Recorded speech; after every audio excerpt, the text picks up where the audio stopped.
Magandang oras mga kababayan. Narito na ang pinaka-latest update natin sa magiging lagay ng ating panahon ngayong araw at sa susunod na 24 oras. Lumakas at naglandfall na ang sentro ni Bagwang Wilma sa Hilaban Island, Dolores Eastern Summer. Alamin natin kung may pagbabago sa direksyon nito at ang mga lugar na dadaanan at maapektuhan ng malalakas na pag-ulan at hangin na dala ng bagyong ito. Para naman lagi kang updated sa lagay ng panahon, i-click mo lang ang subscribe button. Sa kasalukuyan, patuloy na kumikilos ang Tropical Depression Wilma sa west-northwest habang nananalasa na ang landfall nito sa Eastern Summer. Sa pinakabagong datos, tinatayang nasa Dolores, Eastern Summer ang sentro ng bagyo at tatawirin nito ang Bisaya sa mga susunod na oras. Kaya mahahalaga ba ang pag-iingat dahil sa dala nitong mga pag-ulan at pagbugso ng hangin. Sa ngayon, taglay ni Wilma ang maximum sustained winds na humigit, kumulang 55 km/h malapit sa sentro at may bugso na umaabot sa 60 km kasabay na central pressure na 1.4 hektal. Kumikilos ito ng mabagal pa northwestward na nangangahulugang posibleng mas tumagal ang pag-iral ng maulap at maulang kondisyon sa Eastern Visayas. Habang patuloy itong dumaraan malapit sa baybayin. Sa ngayon, umabot na hanggang 200 km mula sa sentro ang saklaw ng malalakas na hangin ni Wilma. Kaya posibleng maramdaman ang epekto nito hindi lamang sa Eastern Summer, kundi pati na sa mga kalapit na probinsya sa Visayas. Dahil dito, nananatiling nakaangat ang maraming lugar sa tropical cyclone within signal number 1 habang patuloy na kumikilos ang Tropical Depression Wilma. Under signal number 1, may banta ng strong winds o malalakas na pagbugso ng hangin sa susunod na 36 hours na may bilis na 40 hanggang 65 km/h. Hindi man ito pinakamalakas na antas, maaari pa rin itong magdulot ng minimal hanggang minor na epekto sa mga instruktura, mga nakatayong bagay sa paligid at sa mga lugar na madaling tamaan ng hanging dala ng bagyo sa Luzon kasama sa mga apektadong lugar, ang Sorsogon, Masbate kasama Anticao at Burias Islands, Romblon at ang southern portion ng Oriental Mindoro. Nasa signal din ang southern portion ng Occidental Mindoro pati na ang northernmost part ng Palawan. Kabilang na ang Cuyo, Calamian at Cagayan, Silio Islands sa Visayas, saklaw nito ang eastern, sa Visayas kabilang ang northern Samar, eastern Samar-Samar at Biliran. Sa Leyte, apektado rin ang northern at central portions. Sa Cebu, nasa ilalim na signal number 1 ang northern at central areas, kabilang ang Bantayan at Camotes Islands, sakop din ang northern portion ng Negros Oriental at ang northern at central portions ng Negros Occidental. Kasama rin ang buong Guimaras, Iloilo, Capiz, Aklan at Antique, kabilang ang Caluya Islands. Sa ilalim ng signal number 1, bagamat hindi inaasa ng malawakang pinsala, maaring makaranas ng biglaang pagbugso ng hangin o mabino ang saygera simeting pabalik at posibleng pagkansila ng biyahe sa dagat dahil sa pagtaas ng alon at misecure ang mga panlabas na gamit na maaring liparin ng hangin. Ayon naman sa pinakabagong heavy rainfall advisory na inilabas ng Pag-asa ngayong araw dahil kay Baguyong Wilma, asa ng 100 hanggang 200 mm na dami ng ulan o halos katumbas ng isang buong araw na malakas na ulan sa Camarines Norte, Camarines Sur at Catanduanes. Aabot naman sa 50 hanggang 100 mm na buos ng ulan.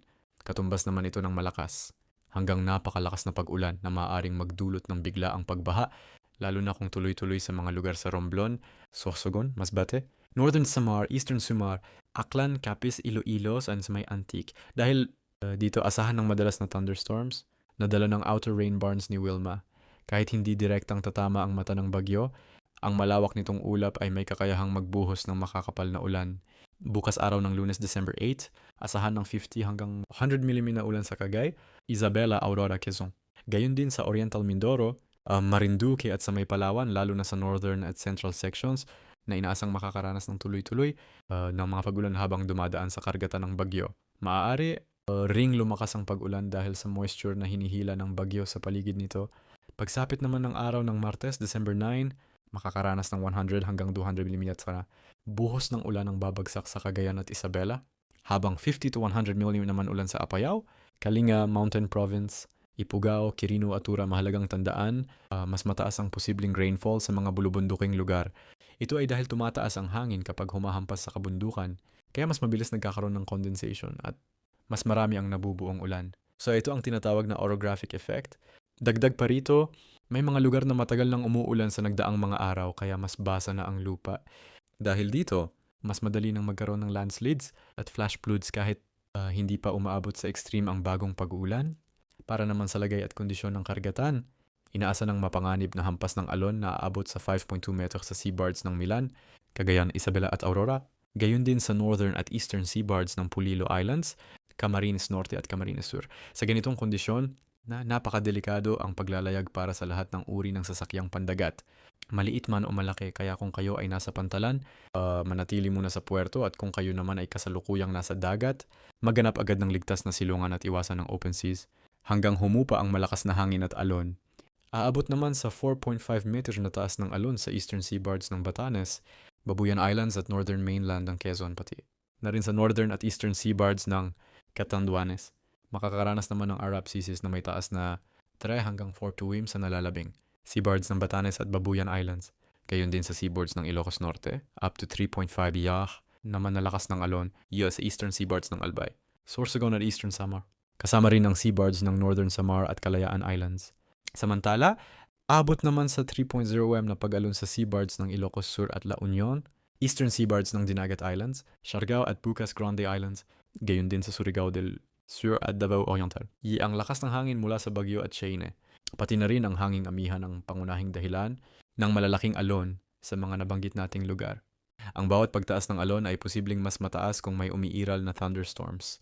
Para sa kaligtasan ng lahat, laging sumunod sa abiso ng inyong lokal, na coast at i-monitor ang lagay ng panahon bago magbiyahe. Iwasan ang anumang unnecessary sea travel hanggang maging ligtas muli ang karagatan. Yun naman sa latest track intensity outlook para kay Baguong, Wilma, mahalagang tandaan na hindi lamang ang mismong landfall point ang makakaranas ng matinding epekto. Kahit ang mga lugar sa labas ng forecast, spot of forecast confidence cone, ay mariw pa ring makaranas ng malalakas na hangin at matitinding pag-ulan. Kaya't napakahalaga ang patuloy na pag-ingat sa mas malawak na bahagi ng Visayas at Luzon. Sa kasalukuyang datos, inaasa ang gagalaw ng generally westward si Wilma sa halos buong forecast period nito. Pagkatapos maglandfall sa Eastern Summer ngayong araw, tuloy-tuloy itong tatawid sa Visayas hanggang bukas, December 8, na magdadala ng maulang panahon, bugso ng hangin at posibleng pagbaha. Pagsapit naman ng Lunes ng umaga, papalabas na ito sa Sulusi at inaasang dadaanan ang Northern Palawan bago lumayo ng tuluyan. Sa intensity naman nito, inaasang mananatili sa kategoryang Tropical Depression si Wilma habang tumatawid sa Visayas at Palawan. Paalala sa ating mga kababayan, kahit osilasyon lamang ng truck ay baman na makbeo. Ang mga lugar na makakaranas ng pinakamalalakas na ulan at hangin. Kaya huwag umasa lamang sa forecast track. Ang epekto na bagyo ay mas malawak kaysa sa mismong linya na tinatahak nito. Habang nagpapatuloy ang masamang panahon dala ng tropical depression, Wilma at ng shear line sa silangan at ilagang bahagi ng bansa, narito ang ilang mahalagang safety reminders para sa lahat. Tandaan, huwag maliitin ang bagyo at tuloy-tuloy na ulan. Kahit tropical depression lamang, kapag sinabayan ng shear line at dati ng basa ang lupa, maaari itong magluts ng malawakang pagbaha o landslide. Kung nakatira kayo sa tabi ng ilog, sapa, coastal areas o paanan ng bundok, bantayan ang biglaang pagtaas ng tubig sa mga ilog at kanal. Kapag mabilis ang pag-akyat ng tubig, huwag nang maghintay ng formal na abiso. Umalis na agad at pumunta sa mas mataas at mas ligtas na lugar. Sa mga nasa gilid ng bundok o matatarik na dalisdis, mag-ingat sa mga palatandaan ng paghuhlupa, bitak sa lupa, pag-ugong mga batong gumugulong o bigla ang pagkalabo ng tubig sa sapa. Kapag may napansin na kakaiba, agad na makipag-ugnayan sa barangay at lumikas kung kinakailangan. Ihanda ang inyong gubag, tubig, dilata, bigas, flashlight, baterya, gamot at ekstrang damit at mahalagang dokumento na naka-plastic o waterproof. Patuloy kaming maghahatid ng pinakabagong update tungkol kay Baguyong Wilma at habang nakikita ang mga bigla ang pagbabago sa direksyon at lakas nito.